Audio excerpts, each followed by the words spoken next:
Pozdravljeni. Izteka se leto 2024 in prav je, da si pogledamo tudi tisto, kar nas je verjetno v zadnjih 12 mesecih najbolj motilo.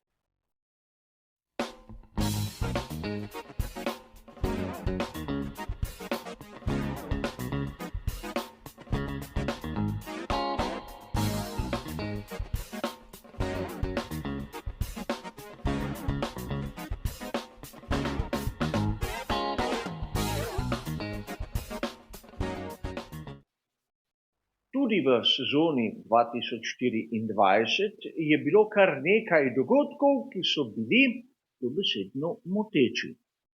In še najslabše pri vsej tej zgodbi je, da bi se tem situacijam lahko izognili, če bi le odgovorni malce razmislili, preden so, na primer, spregovorili. Kot vam je verjetno jasno, bom vam v naslednjih minutah predstavil moje osebno videnje glede tistega, kar je bilo najbolj moteče v svetu Formule 1, kar se tiče obdobja zadnjega leta. In začeli bomo s tistim, kar je verjetno marsikoga pritegnilo v mesecih pred začetkom samega svetovnega prvenstva. In govorim o aferi Horner. Se je kdo ustavil pri dejstvu, da Christian Horner je še danes glavni in odgovorni pri ekipi Red Bull, kljub temu, da so ga mnogi že poslali na cesto ali celo v zapor. In dejstvo je, da nas, ljubitelje Formule 1, naj bi zanimalo le to, in ne kako se nekdo obnaša v zasebnem življenju. Ukolikor je posameznik kršil zakon, naj za to odgovarja, ampak obstajajo sodišča in ne mediji.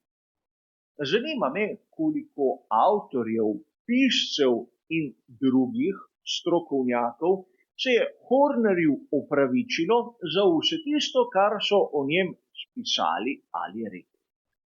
Mene bi bilo posebno sram, če bi bil med njimi, ampak verjamem, da so mnogi dobesedno pozabili na tisto, kar so pisali, na tisto, kar so rekli in so takoj vprašali Hornerja za intervju po prvi zmagi Maxa Verstappena.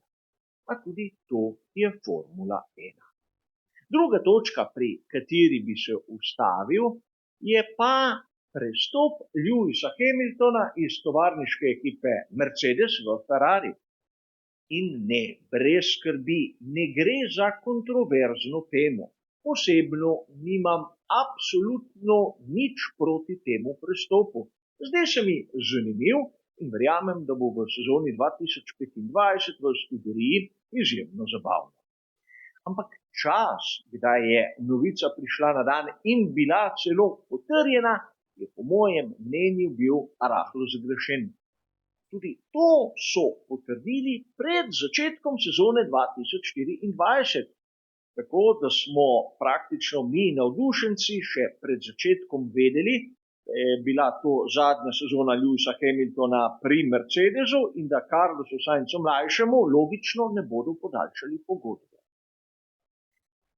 Ukolikor bi sledili nauku Enza Ferrarija, bi novico objavili v tistem vikendu, ki je posvečen veliki nagradi Italije. Vsaj takšna je tradicija, kar se tiče Ferrarija. Ampak ne, potrebno je bilo nekaj spraviti na dan takoj v prvem možnem trenutku. A verjamem, da sezona zaradi te objave je bila rahlo slabša, kot bi bila drugače. Ampak seveda v tistem trenutku, ko so objavili prestop samega Hamiltona, so seveda delnice Ferrarija strmo poskočile. In nočem namigovati, da je bilo za vsem tem skrito le neko špekulativno dejanje tistih vodilnih, ki gledajo bolj na denar kot na sam šport. A če smo videli malce nerodnosti pri objavi prestopa samega Lewisa Hamiltona, kaj bi lahko dejali o dobesednem izsiljevanju Michaela Andretija.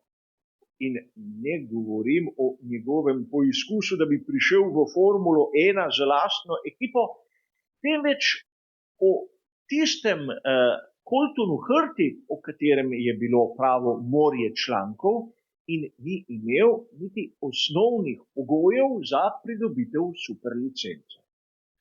Michael Andretti je dobesedno izsiljeval celoten svet Formule 1, ker je hotel imeti neko izjemo za svojega voznika.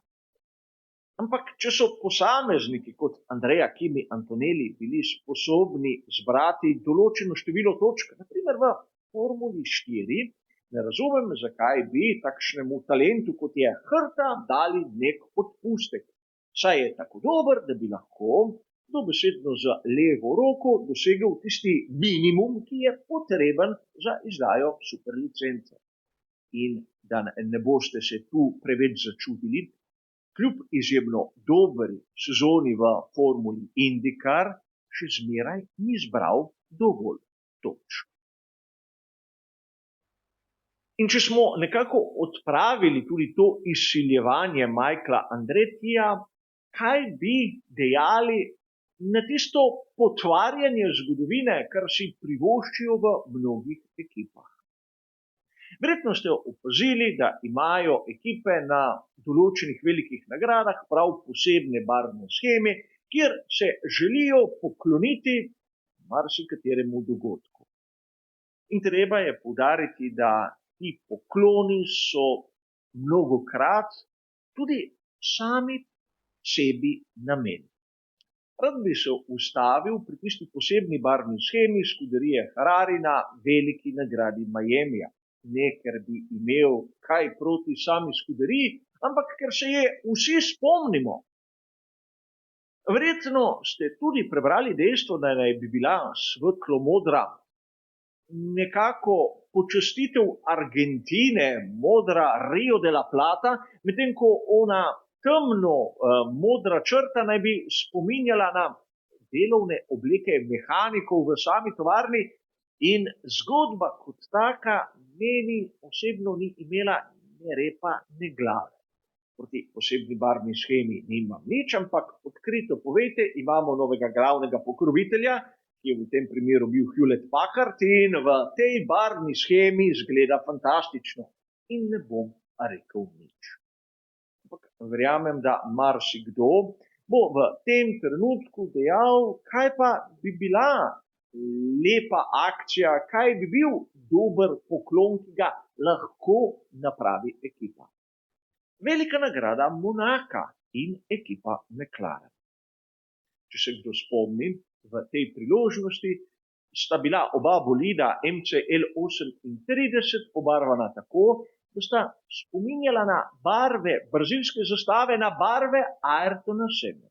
Medtem ko so vsi se ga spomnili na veliki nagradi Emilia Romagna ob 30-letnici njegove smrti, so mu pri McLarenu dali veliko čast na tisti progi, kjer je bil najboljši.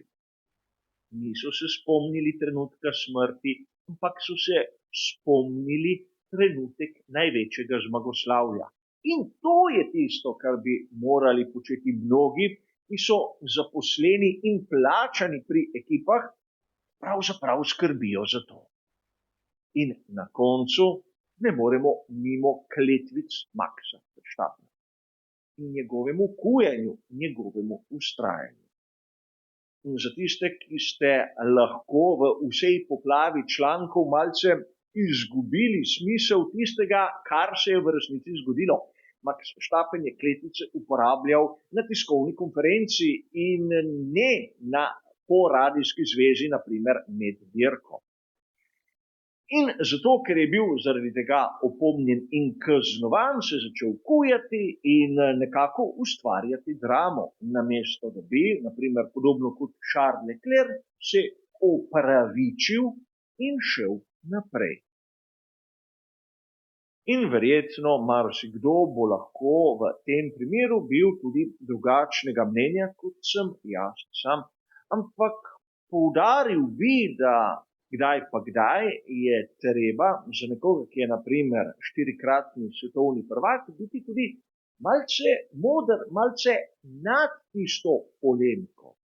In seveda vsi mi moramo paziti na besede. A verjamem, da med vami se bo našel tudi marsikdo, ki bo dejal, da je najbolj moteča zadeva vezana na svet Formule 1 v preteklih 12 mesecih, pravzaprav tisto, kar objavljam na mojem kanalu. A dvomim, da so tej posamezniki vztrajali tako dolgo pred samimi ekrani. A v vsakem primeru tudi vi imate lahko svoj izbor in svoje mnenje, katerega se lahko vpiše v same pripombe. Za danes bo pa to vse. Kot običajno hvala za vašo pozornost in nasvidenje.